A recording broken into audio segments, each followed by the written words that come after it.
You know, when I was in NASCAR, these things really came in handy. They're gonna come in really handy when we're going a great race. Yeah. I'm gonna bring all our tools. So Oh, great. When we break down, we'll be the luxury guys on the. Sam's Garage is brought to you by Brothers Truck Parts.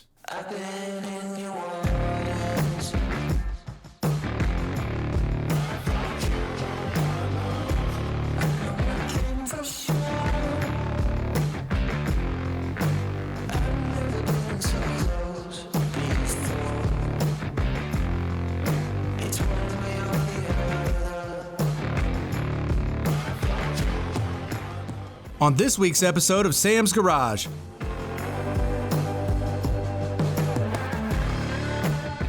Sam will show you how to add some more horsepower on his old school caddy. Sam will join back up with Kevin Ford, making progress on the Buick Skylark, and will continue working with Doug Harris on the Hudson Hornet project.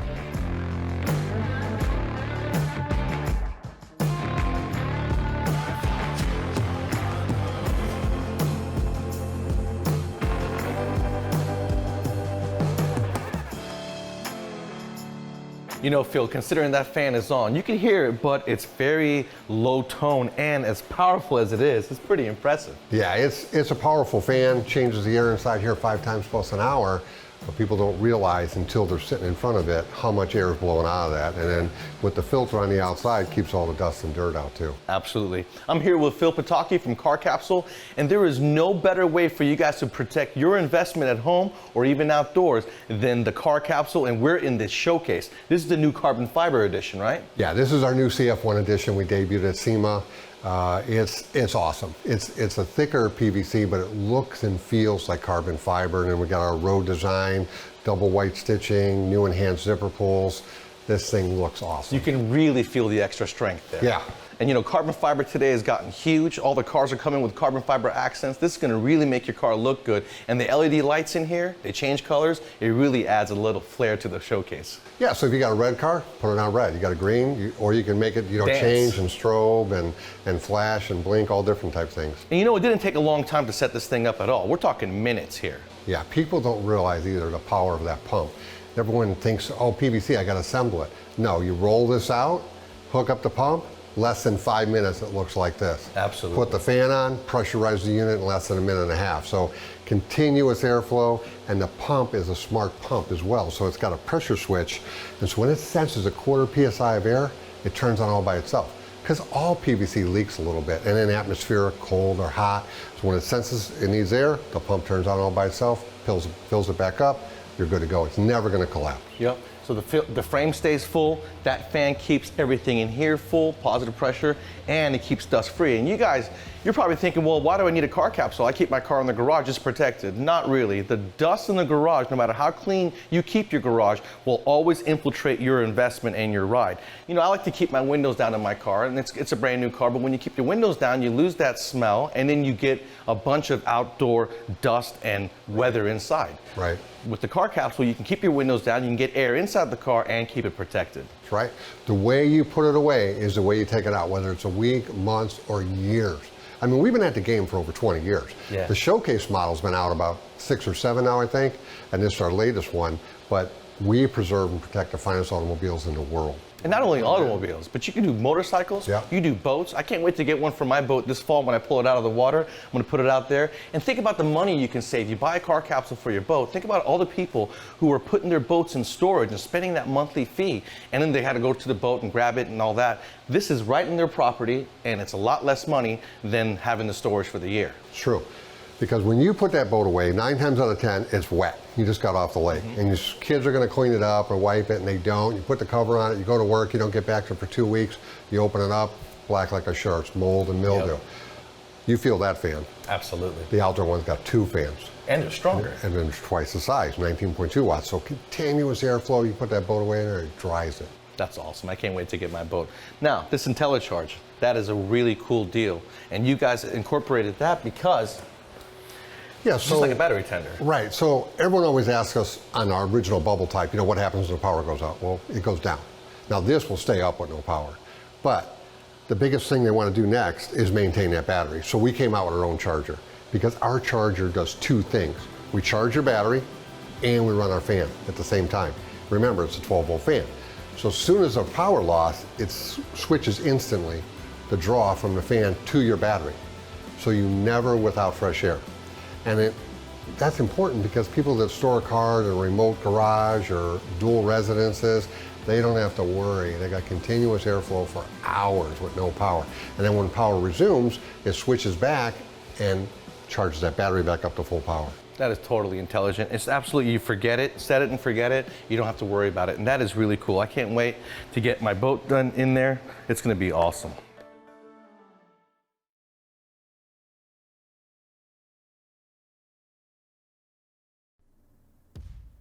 Sam's Garage is brought to you by Brothers Truck Parts. Sam's Garage is brought to you by these fine companies.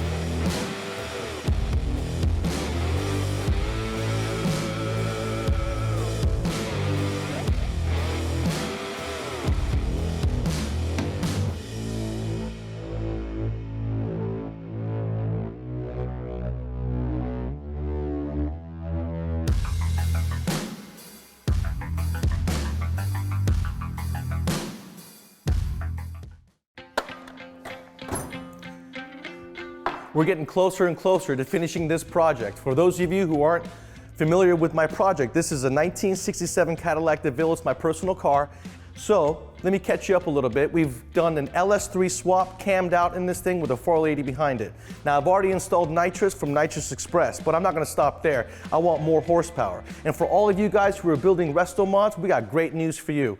ProCharger makes a kit that's custom adaptable to your project. So let's say you've got a resto mod, anything American, 68 Camaro, whatever, you got an LS3 in it, and you want to supercharge it, there's a kit for you. ProCharger has it. These guys are the biggest supercharger company on the planet. They're celebrating 25 years right now. In the last 15 years, these guys have won 100 national championships. Why? Because they've got kits that'll make horsepower anywhere from 600 to 1,500, no, 3,500 horsepower. Now, for you guys on the street, you're able to make 1,450 horsepower with one of their kits with power steering, alternator, and AC. Everything in factory location. That's pretty impressive. Now I've decided to go with a complete polished setup.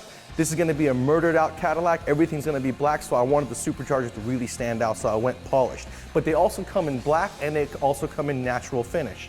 I went ahead and decided to go with the ProCharger D1X. This thing is capable of 62,000 RPM, 32 PSI. It's capable of making 1075 horsepower with an air-to-air intercooler. This thing packs more horsepower per PSI than any other supercharger out there due to its efficiency. Now, all of the ProCharger supercharger is self-contained units. These things have their own oiling system inside, which makes it cool because you don't have to worry about running the plumbing for your supercharger as far as the oil feed and the oil drain goes. That's usually the most time-consuming portion of installing a supercharger.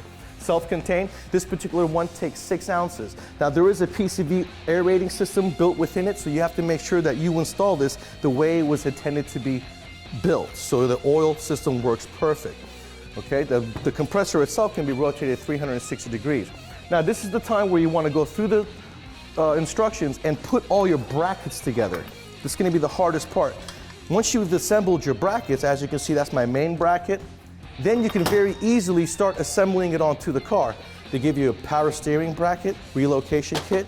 They even come with a delete kit if need be. This is going to make some serious horsepower. We've got the D1X. It's going to run 14 pounds of boost, air-to-air intercooler. This is the hardest part of the whole really install, is thinking about how you're going to route your plumbing and do the intercooler system. When you guys order the intercooler piping from ProCharger, it comes with all the piping and hose you need to make a complete system. All 3-inch, 9Ds, 45s, everything you need along with the hoses to be able to complete your system. Now you do have to go back and bead-roll the edges. That's what I'm going to do with this. This is now complete. I'm going to blow it all apart, take everything off to the powder coater and make it all pretty and do some bead rolls at the end. Now if you guys don't have a bead roller, you can very simply put 3 tacks at the end of the pipe. Okay, right where the end of the pipe is, make sure your hose clamp goes behind the tacks, and you'll be fine. We have proven that up to over 30 PSI back in the day, so it does work. Let's fire it up and see how it sounds. I don't have my main belt on because I still have the cooling system open. It's not ready, but we can hear what this sounds like. I have installed my 6 ounces of oil, and the Pro Charger kit comes with 3 more 6-ounce bottles so you can do 3 oil changes in the future. Let's see what it sounds like.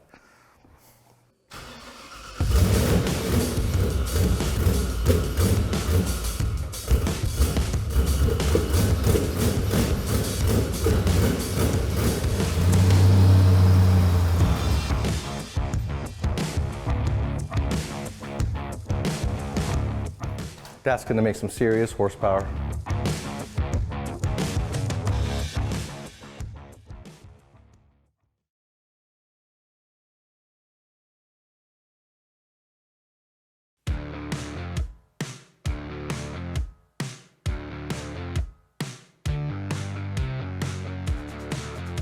Get ready as Sam and co-host Kevin Ford continue on the 1968 Buick Skylark project. What this is a distributor, right? Well, we know the LS doesn't need that. Right. But what we do with this is a fake-ish distributor, and I say fake-ish because we are using it as a routing device. Right.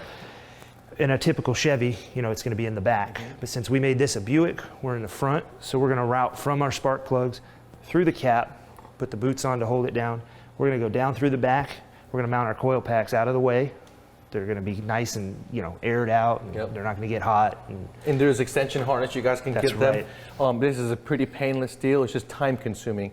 And the further you put the coils away in a nice, safe, dry area, or if you're going to put it where weather is, make sure your connections and everything is weatherproof, the more it's going to look period correct, okay? When you can't see those coil packs and you're over here scratching your head thinking, what's going on? Yeah, and that's why we're routing them down under the intake. Yeah. It won't be as noticed, you know, once we put the air cleaner back on there, they kind of just disappear. Absolutely. And we've got this is a coil, but it's more than that, it's a breather. Yeah, so, it looks like it's totally connected. I love the dummy wires and everything. Yes. You guys did a great job making this thing look old school. Yeah, so it's not just a faux, it actually functions, like I say, as a breather, and because a lot of guys get a little weird about that, you know, oh, it doesn't do anything, I don't want it there. This one does, this one does. Yep. And these are all cut to length cables, so make sure you take your time, make it pretty. You have plenty of room to route those cables correctly and make it look uniform. It's best you can do, okay? Because when you open the hood, people's eyes are going to really hit those cables. Yep.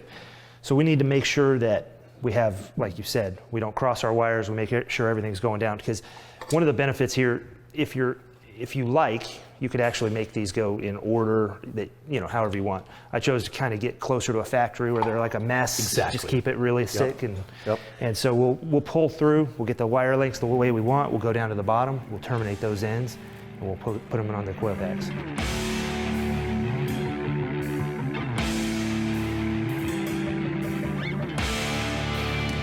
Kevin and I have went ahead and labeled our wires. There's 8 of them. You got to put them through a distributor. They're going to be in a bundle. So you got to take an ohm meter and do a continuity test before you ever run them down so that you could label them, okay? So you put them at the spark plugs, do your continuity test, label the end so that when you fish them down, you're not fighting yourself trying to figure out the firing order. Then you're also going to label the wire harness because you're going to take it off the factory coils and you're going to put them on the aftermarket coil. And I mean the aftermarket bracket, putting them closer together, and so you want to make sure that you number them correctly, and that way there is no guesswork or anything like that. There's no guesswork. So we went ahead and installed one already. Matt made some awesome brackets with our Miller welder for us. Kevin's going to install that. We got our different cables. We got our coil packs down here. Now you guys can put the coil packs wherever you want, okay? You can put it up under the hood. We wanted to keep that whole sleeper look, keeping the nostalgia engine bay, so we decided to totally hide the coil packs down here, made some nice brackets for them. They are weatherproof, so we're good to go. Now, over here, I've got my coil packs numbered. On the car, they're gonna be 2, 4, 6, 8 on the passenger side, but the way we've got it mounted with the sub harness, we've got 8, 6, 4, 2, okay? So very confusing. You got to make sure you're paying attention so that when you go to crank your car and it doesn't run, you can very easily diagnose why. What you want to do is, we have an old school metal kit here. We're going to put this in here. So I got my wire on the bottom side of the fitting. Because I don't have a vise down here, I'm going to go ahead and put I'm going to use a C-clamp. Okay. It's gonna be hard because usually you do this on a vise.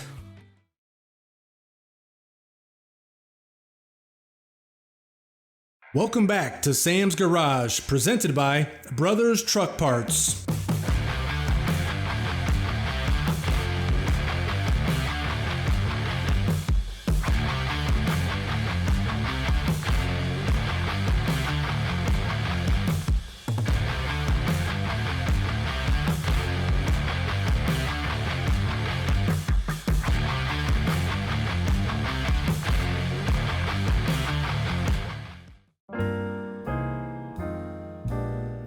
Welcome back to Sam's Garage, where we continue to work on the Hudson Hornet project.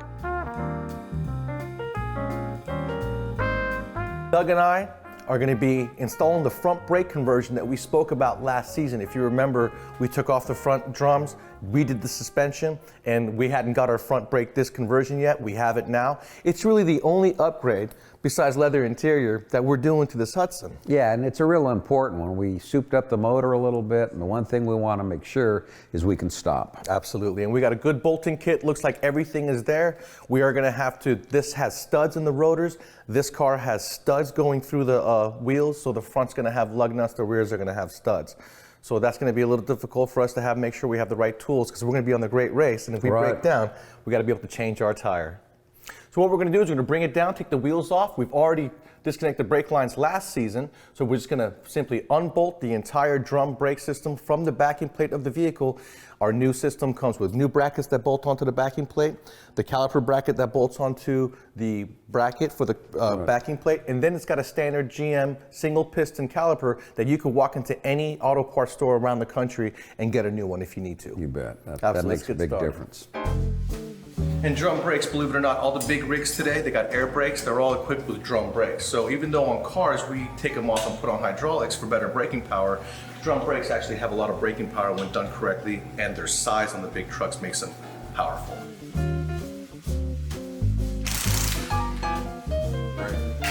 Makes it a lot easier.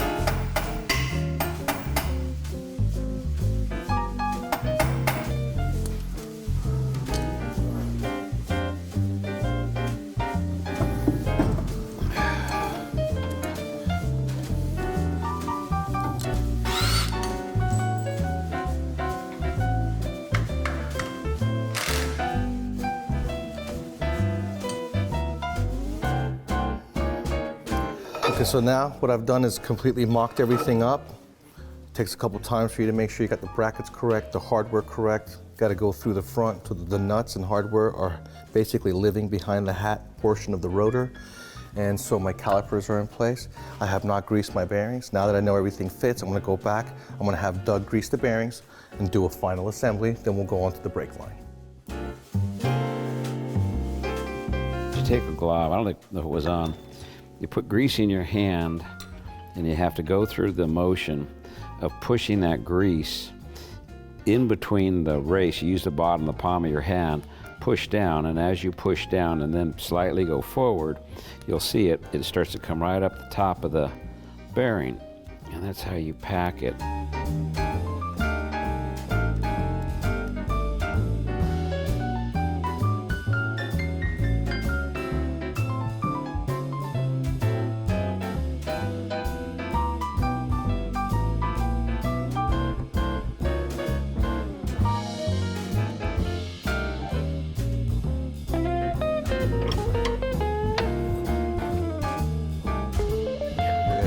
There you go.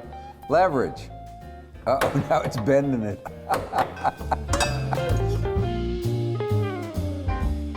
Every time I hear the bell, I think I got another round.